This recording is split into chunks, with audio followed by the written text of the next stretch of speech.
So with UFC 313 only being a few short weeks away, I thought we would pregame and talk about Alex Pereira. Now I can get into how much I love Alex Pereira, and now he has saved the UFC multiple different times, but it's a different video for a different day, and we're going to talk about his title defenses. Because let's be real here, Alex Pereira has been one of the most, or if not the most entertaining fighter in the UFC for these past couple years. Every single fight that he has, he typically puts on a banger. There's no snooze fest so far in his UFC career, even in his early run, even against Andreas Michailidis, he has always put on a good fight, or at the very least, a good finish. So what I decided to do was to go through every single Alex Pereira title fight and rank them 1 through 6, because he only has 6 title fights so far in the UFC. His 7th one will be against Magomed Ankalaev at UFC 313, but to give those 6 title fights a ranking 1 through 6. So if you do enjoy this video or videos like this, hit that subscribe button, that like button, and that bell icon for notifications. But let's get right into these rankings. So starting off this ranking list, we have number 6,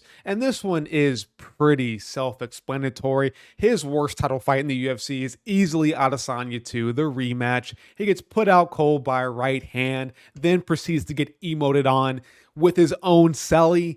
It's tough, dude. I mean, he was looking pretty good in that first round. Let's be real here. He was finding ways to out-low kick Adesanya. I thought he won that first round. He did out-damage him, but obviously he had him backed into a wall. He had his back against a corner. He was on the ropes. Adesanya seemed like he was going to be finished at any point. Then he uncorks a nice right hand counter on Alex Pereira's chin. He wobbles him, then hits him again, and that puts him out completely. It's really sad for Alex Pereira because it felt like he really did have Adesanya's number. And I think if they did fight for a third time, he would probably beat him. But this was a Alex Pereira who was draining himself to absolute completion. Pause. That sound kind of, but I just think this was a significantly nerfed version of Alex Pereira. Him at 185, it was just too much weight cutting, man. It's just way too much. He had nothing left at weigh-ins. He looked drained. He seemed drained. And when he finally moved up to 205, you could just see the massive difference in his physique and his health on the weight scale. And yeah, he loses. It's a tough loss. You get put out cold by Adesanya. You get emoted on. But in my honest opinion, I think Alex Pereira needed this loss. Honestly, I think if he kept being champion at 185, it probably would have been trouble down the road. I think he would have been put out worse by somebody else or exposed in the grappling. I think him at 205 is the best version of Alex Pereira. And he even showed that in kickboxing. When he fought at 185 kickboxing, he just looked massively different. And when he fought at 205 kickboxing, he looked better, in my opinion. So I think 205 has always been his division. And I think him losing to Adesanya in this rematch, forcing him to move up, was the best decision for his career. But moving on to number 5, I do have the first fight with Yuri Prochazka. Now, from this point on, you don't really get any more losses from Alex Pereira, so that's a plus, but you only get bangers as well. So in his first fight versus Yuri Prochazka, I am tempted to say that Yuri Prochazka was getting the better of him. He was grappling a little bit. His strikes down the middle were landing pretty consistently on Alex Pereira. So it was a pretty tough matchup for Alex Pereira in this fight.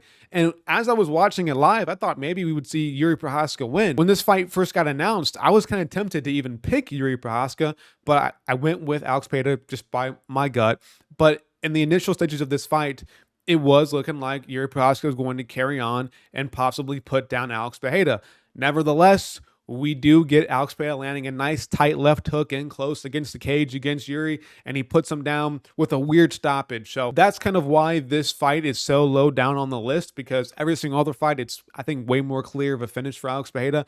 And the fact that he was kind of having some trouble with Yuri, and then the finish was kind of not really that satisfying. I mean, he put him down, but it didn't seem like Yuri was all the way out. We've seen fighters who've been put down like that get to carry on and get at least an attempt at survival in their matchups. But it seems like Mark Goddard, good old Mark Goddard, stopped the fight a little bit too early. And yeah, that's pretty much the whole take for this fight.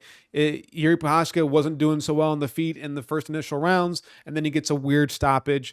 Still a good performance by him. Like, he didn't look bad by any means. It wasn't like he was getting outboxed completely by Yuri Prochazka. No, he still had his moments of success. It just wasn't as good of success as his other fights that I have higher up on this list. Speaking of good performances, at number 4, I do have the Jamal Hill fight. Now, you might be asking me, why is this fight so low on the list? Because it was just too short. It was just a very short fight. But nevertheless, like, his performance was amazing in that. You could rank this number 1 if you wanted to, or number 2. I don't care where you put this. This definitely is worthy of a top 4 of the Alex Pereira title fight list. But the reason why he does score so low is because he pretty much just disposed of Jamal Hill in a very, very quick fashion.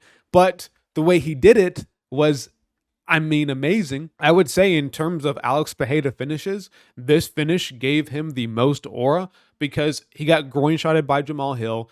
Herb Dean went in to step in to stop the fight to give Alex Pereira whatever he needed for his little groin strike. Alex Pereira said no, without saying words. He said no and lightly placed his hands on Herb Dean's hand and told him, don't stop the fight. Then he proceeded to take 2 shuffle steps forward and land the nastiest left hook we've ever seen Jamal Hill take, and he couldn't even take it. Pause, and he fell on his back and then got TKO'd. Honestly, best finish from Alex Pereira, in my opinion, gave him the most aura, one of the most badass moments. It even led to Jamal Hill crying on Instagram saying that it was an unfair stoppage or an unfair left hook, that he cheated, which I still disagree with to this day. He had enough time. I'm pretty sure he had like 3 shuffle steps backwards to prepare for anything that he was going to be thrown by from Alex Pereira, and just the left hook caught him. I think eventually in that fight, if it didn't happen then, it would have happened later in the first round and he would have been put down, or even the second round. I don't even care. I think at any point that left hook was going to land on Jamal Hill because his lead hand is always down by his waist whenever he throws his straight shots, and a left hook is just so open for him. And that's exactly what Alex Pereira did. Come with that left hook, put him down, easy money. And yeah, number 4 for this finish, or for this fight pretty much. So yeah, Alex Pereira, great win versus Jamal Hill, but we move on to number 3 on this list. And I do have the rematch with Yuri Prochazka, not to be confused with his first fight. This one is the rematch, the number 2, and I do have it at number 3 on this list. Now, the reason why it's number 3 and not number 2 or number 1 is because I think the next 2 fights were just kind of bangers, kind of like amazing fights from Alex Pereira, where we didn't just get a nice finish. Now, in terms of performances, this probably is like number 1 next to maybe his Jamal Hill fight. But in terms of just my opinion, I'll be real with you, my opinion, I think this goes at number 3. He pretty much just dismantled Yuri Prochazka, and I will have to eat my words, and I will always reference this whenever I bring this fight up. I was wrong, because in one of my biggest videos on my channel, I talked about how if Yuri was to ever fight Alex Pereira again, I thought that he would probably beat him. And I even went as far as to say that Yuri Prochazka would probably be champion in 2025, which I'm wrong. I'm totally wrong. It's maybe I might not be wrong down the line, maybe towards the end of the year, but I think I am pretty wrong on that. But to dial it down to what actually happened in this fight, it was pretty simple. It was a pretty, I would say, pitter-patter, titter-tatter, whatever the word you want to use for it, first round between them. I thought Alex Pereira was kind of ahead in that round, but then at the very end of the round, we see Alex Pereira put him down with a nice shot that Yuri Prochazka was kind of out cold for and didn't realize he got put down, or that the round even ended, because when the bell rang, we saw Yuri Prochazka kind of beckon on Alex Pereira to get into his guard, but the round was already over and he was walking away. So it was pretty clear that he got put down pretty bad. He definitely was unconscious at some point. And then at the very beginning of the second round, we see a nasty head kick from Alex Pereira that puts down Yuri Prochazka, and then he TKOs him. Very, very, very impressive performance from Alex Pereira. One of his more dominant title fights that he's had so far in the UFC.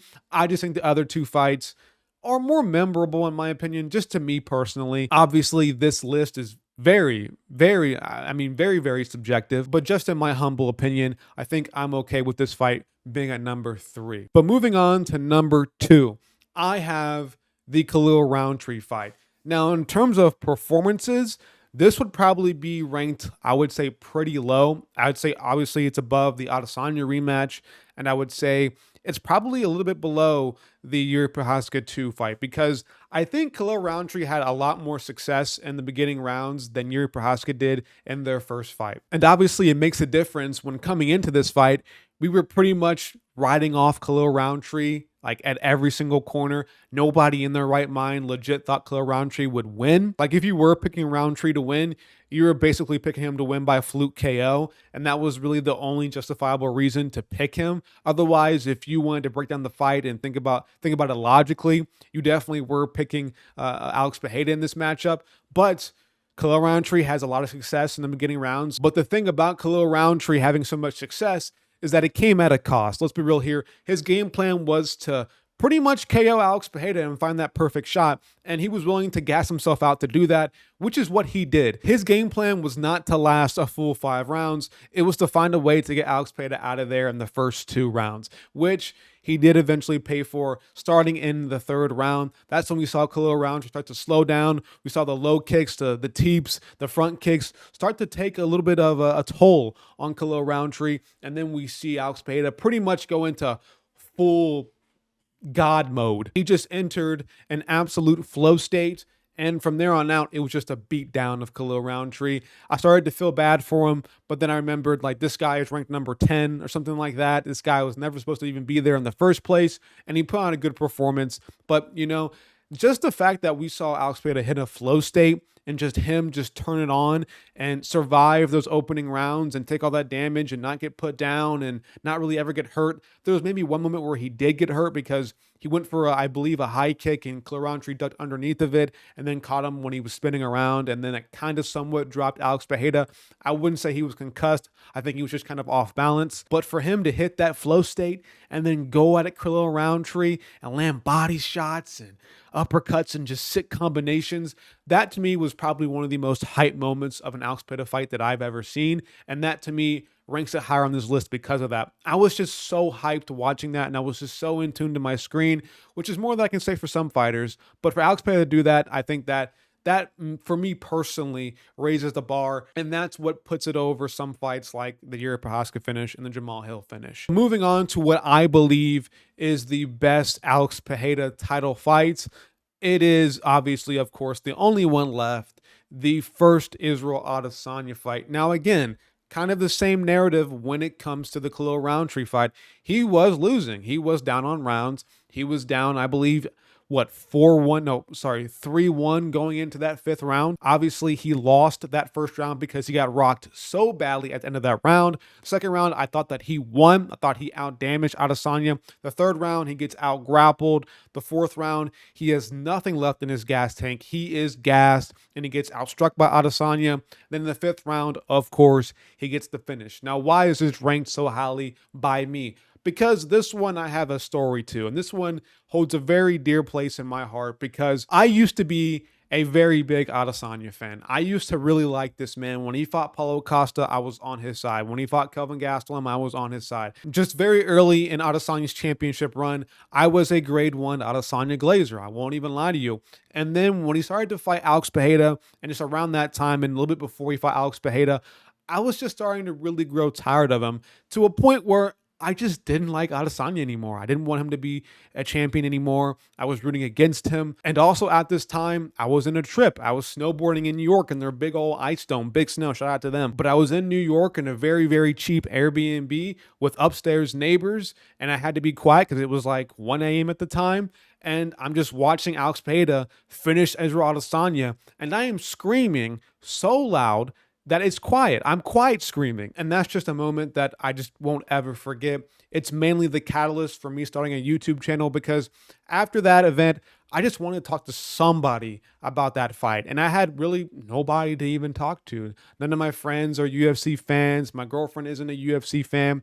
I just had nobody really to even talk to about it. And that's why this fight is very, very important to me personally. It's opinion-based, I know, but this fight pretty much will be one of the few fights etched in my memory that I will never forget. I will be on my deathbed, and I will never, ever forget Alex Pereira versus Israel Adesanya 1. Because nothing beats being in a cheap Airbnb where you can't be too loud, watching a pay-per-view card and watching a fighter that you just really grew to dislike and a fighter who you really grew to like a lot finish him in the 5th round after you pretty much checked out. Like, I was checked out of that fight in the 5th round. I was watching it basically just because that was it, just to see what would happen. And then when he finally heard Adesanya whiff that left hook, that's when I stood up and went crazy. You never heard a more loud, quiet person in your life. That's exactly what I was on that night, and that's why I have this ranked number one.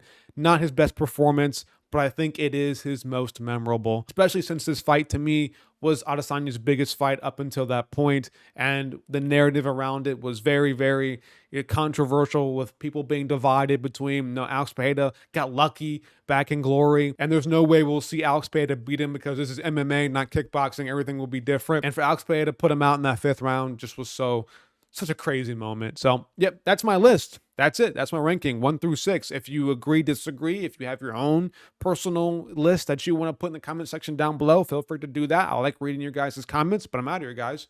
Peace. Like and subscribe.